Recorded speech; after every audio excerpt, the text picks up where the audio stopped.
article, about 15 million people are yogis here in the US, and it's a multi-billion-dollar industry.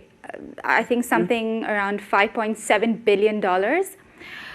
There's no doubt that it's hugely popular, but do people even acknowledge, and for that matter, are they even aware of the historical and cultural significance of yoga?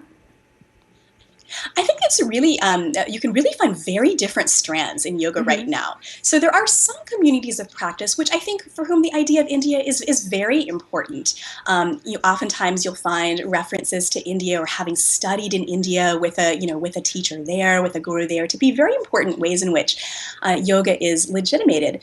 But at the same time, we're also starting to see, very much forms of practice that are really sometimes just simply moving away from any connection to India. And sometimes I think this is incidental.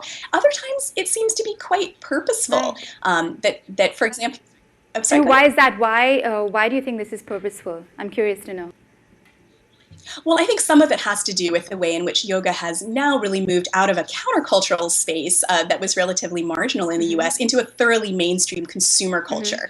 And so studio managers and businesses are looking for, how can we make as much money? How can we bring in as many people?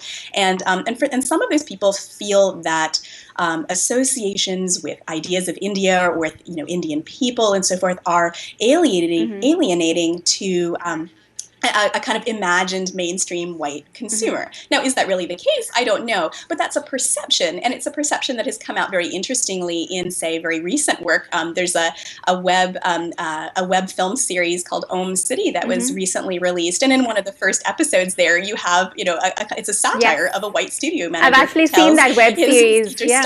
Oh, I don't want this kind of thing going on. Sure. Sure, and especially for those, people who don't want anything to have to do with spirituality or mysticism, yoga might seem off-putting if a lot of that is attached to it. And there's also... Sorry, go on. I was going to say it's also something that oftentimes when the question, is yoga religious, when that emerges, when people are asking, is it appropriate to teach it in secular public spaces, for example, that often becomes interpreted as, is yoga Indian? Right. And so there's sometimes an assumption that if there's an Indian cultural signifier, it must therefore be a religious practice in ways that are sometimes I think don't look at both the complexities of religion and of India. Sure. Now, in that same article, you also talk about an emerging genre called yoga fiction.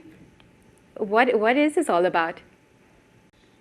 Well, yoga has certainly has a long tradition of making its way into storytelling, both in India and beyond. But fascinatingly, in the last couple of decades or so, we've really started to see yoga become the anchor for popular writings and films in the U.S. and other parts of the English-speaking world. And one of the things that's really distinctive about a lot of these novels. Watch the remaining show on ITV Gold. Subscribe to ITV Gold on Time Warner Cable Channel 1539. ITV Gold is America's first full-time television channel that caters to the South Asian community. Your favorite dramas with English subtitles. Watch movies, back-to-back songs, award-winning local news coverage, and much, much more.